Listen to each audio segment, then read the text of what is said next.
Question is, I've got a tour coming up on the bike, a racing tour. I've been training hard the whole year. Do you have any tips, training-based tips leading into the last 2 weeks before this race tour? And obviously dietary, I eat a lot of fruit, but I drink beetroot juice and have banana and date smoothies. But I do eat some meats and green curries. Please convince me why I should cut out everything except fruit before the tour. I have seen your Strava power puts and they are impressive. I train a lot more than you.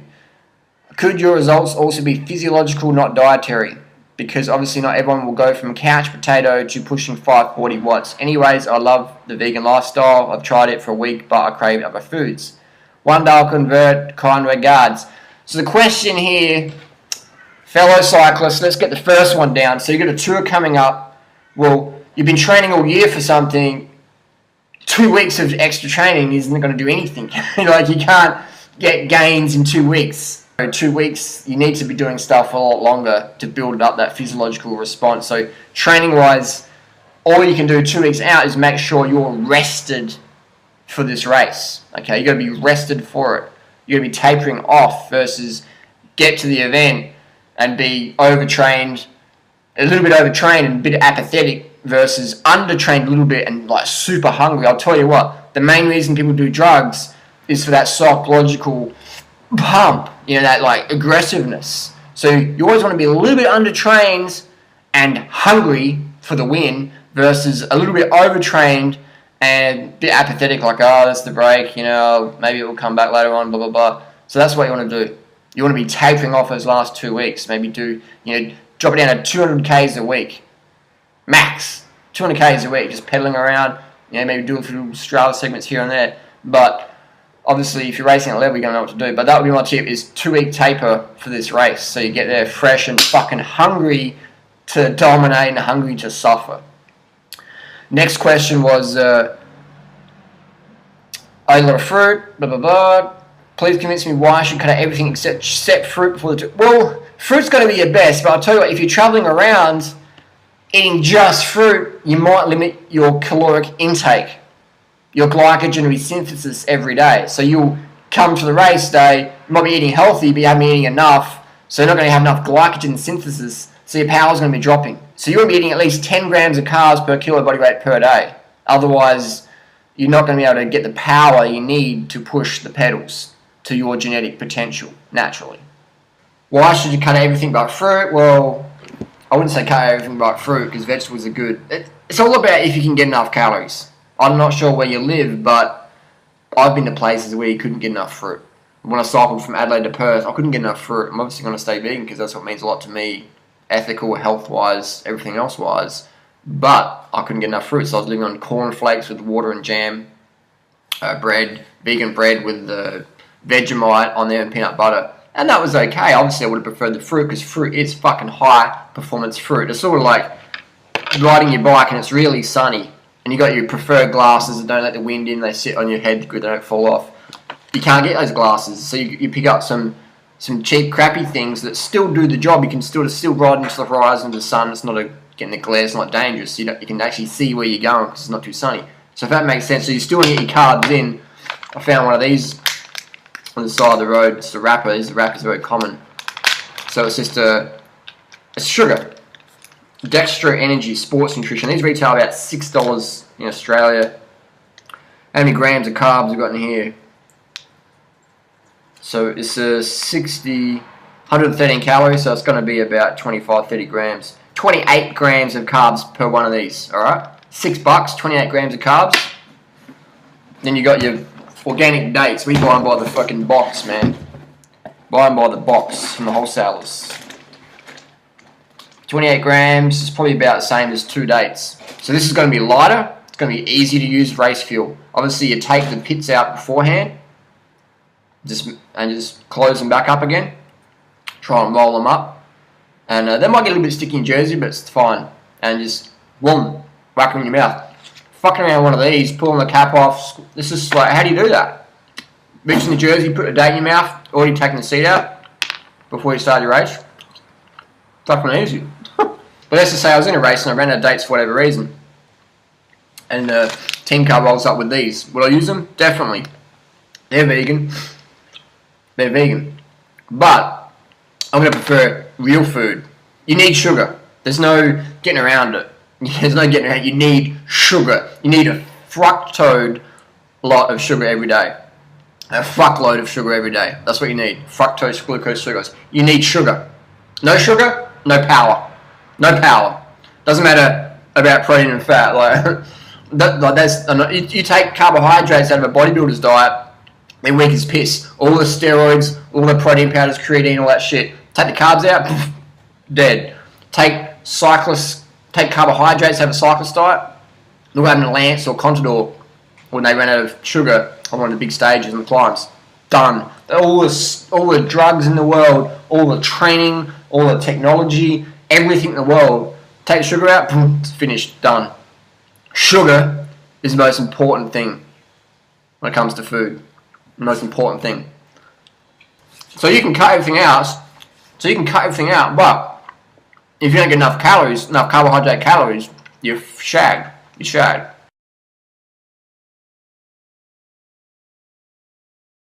I'm not sure of your situation, so you might be in a situation where you can't get enough fruit. So then you'd have the backup plan of the rice, fruit juices, things like that. Some organic sugar sprinkled on your cereal or whatever.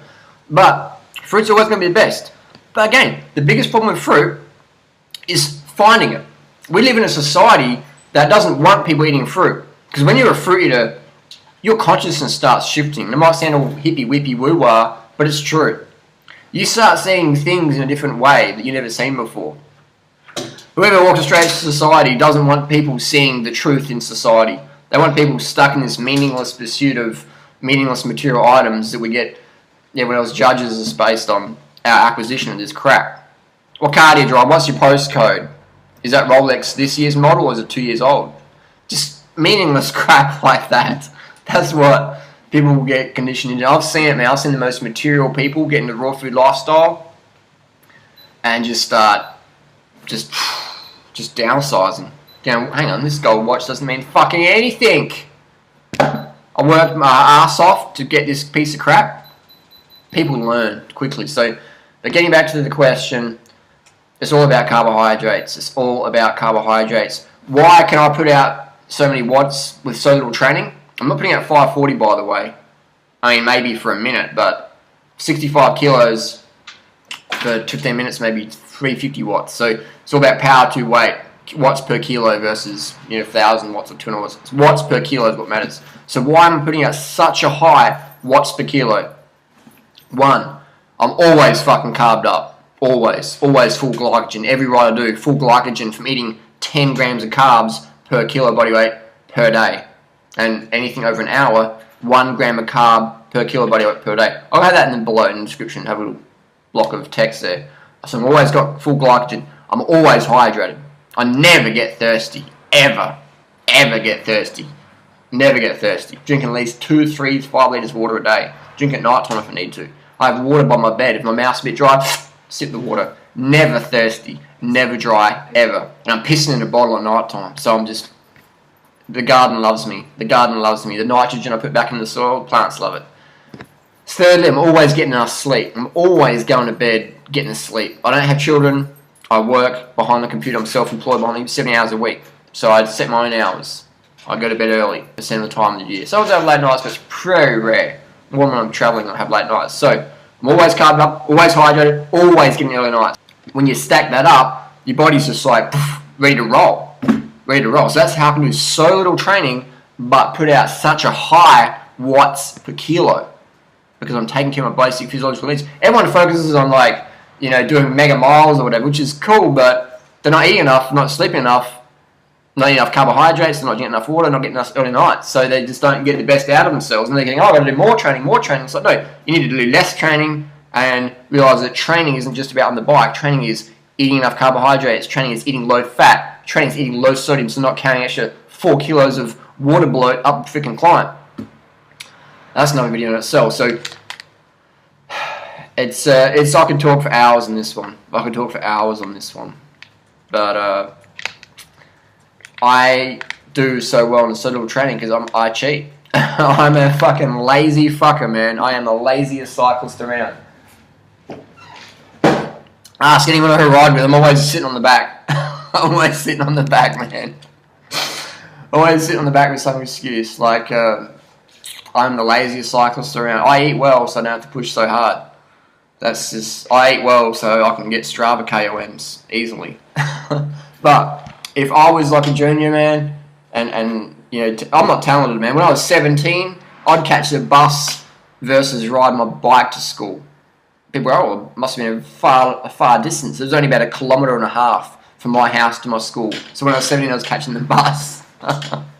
I'm training with kids who are 17 who are fucking smashing it. Who are smashing it right now. So I definitely didn't have a talent at all. I just cheat in terms of eating well, getting the early nights, staying hydrated. And all my Strava KOMs, non-caffeine assisted. Non-caffeine assisted. So I haven't had a cup of coffee since 1999. I'm not saying it's a bad thing, but it's definitely bad for your health. Getting off caffeine, a lot of people I see sitting at the coffee shops and just drinking coffee, and I'm like, why are you drinking coffee on a recovery day? Why are you drinking coffee during the middle of the week? If you're going to use caffeine, use it for race day only. Race day only. Otherwise, you're just burning your adrenal glands out, and you're going to have a lot shorter a career, or you're going to be dependent on stimulants and get into the other things. So now you're going to probably got another 20 questions, which is fine. Post comments down below, anyone, and we'll do some more videos, and we'll get those. We'll open these boxes of bananas and just get everything out on the table so people can learn more cycling tips. Because I am not born with talent. I'm a fucking lazy ass trainer. Lazy as. But I focus on things like bike fit, nutrition, hydration, early nights. That's what I focus on. And I train with a power meter. If you don't have a power meter, you're really shortchanging yourself. You got to get a power meter, 100%. If you want to get more out of your cycling, get a fucking power meter. Chop your hand off to get one. So quick take-home message: 10 grams of carbs per kilo body weight per day. Always pee and clear at least 2 to 3 hours. Every 2 or 3 hours, you're having a clear pee stream. So if you're pouring water out, it should look like water coming out.